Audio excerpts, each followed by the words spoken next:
Welcome. Thanks for having me. As Randy was saying, I used to be a menace, and now I'm the minister. Amen. What's the difference? Absolutely. But I do want to share that back in the day, I was an Aryan gang member, and I was a leader of a gang member on the Cofield unit, which is one of the largest prisons in the TDCJ system. And so, I didn't ever know what my life had purpose for. And so I just did whatever I wanted to, when I wanted to, because I wanted to. Amen. And what I ended up doing was aggravated robbery with a deadly weapon. I followed a man home from a car wash where I committed aggravated robbery. I took his car, his wallet, his cell phone, and I went on into the night to go do more cocaine, which is what drove me to his doorstep. And was arrested December 9, 2000, went to prison, and did the same thing in prison that sent me to prison. But in prison in 2007, there was a ministry called Kairos that came to visit me in my darkest hour.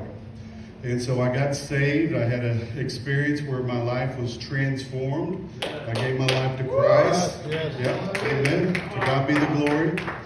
And during that time on the Cofield unit, after I became a Christian, I started studying the Word. I started getting my heart right with Jesus. And I asked him to eventually let me out of prison. And I have 3 felonies on my record. And so when I came up for parole, they should have just locked me up and thrown away the key. I should have done my whole sentence day for day. But God, amen. And so God saw fit that he would restore me, and he would restore to me the things that the enemy had come and taken. And so what happened was when I got out, I started to volunteer with different prison ministries. And I got to volunteer with one that did Day with Dad, Day with Mom in prisons.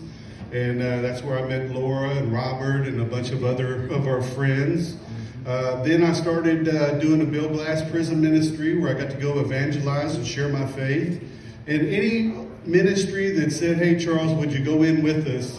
I said, absolutely.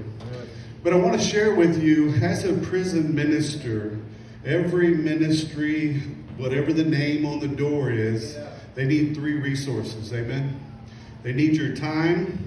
They need you to pray. Okay. So I'm asking right now for your time. It's free. That you can give your time and you can pray for all the prison ministry. There's your talent, which is you going and being the hands and feet of Jesus in the prison so that others might see a picture, right? They need to see a picture because, see, I wasn't in a place where I wanted to hear. So I saw a picture of what faith looked like in these volunteers who came to visit me in my darkest hour.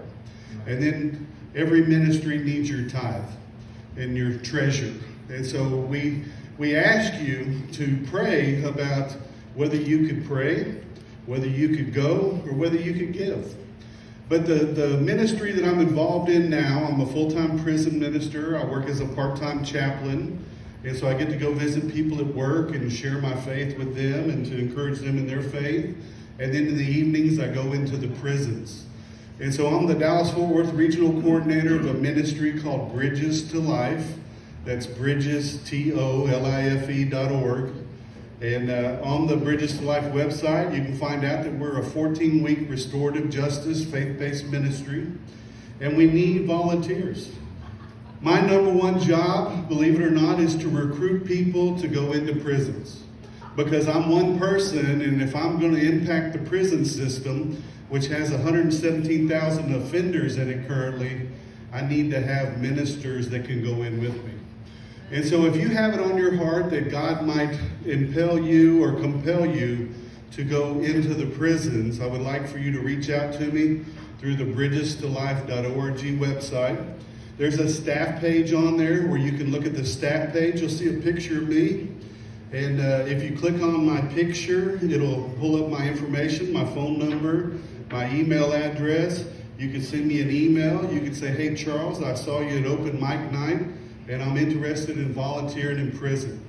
You can even talk to me before I leave here tonight. But I know sometimes the seed gets sown, and one sows, another waters, but it's God that provides the increase. Amen. So maybe the season for you to volunteer is not now, but later on God will put it on your heart to go. And so I encourage you tonight as we worship, as we listen to everything that Randy has assembled for us here at Open Mic Night, that you would meditate on the words of Jesus. When I was in prison, you visited me. And the disciples said, well, Lord, when were you in prison? And he said, when you've done it for the least of these, you've done it for me. Amen. Thank you, Randy. Thank you. Man.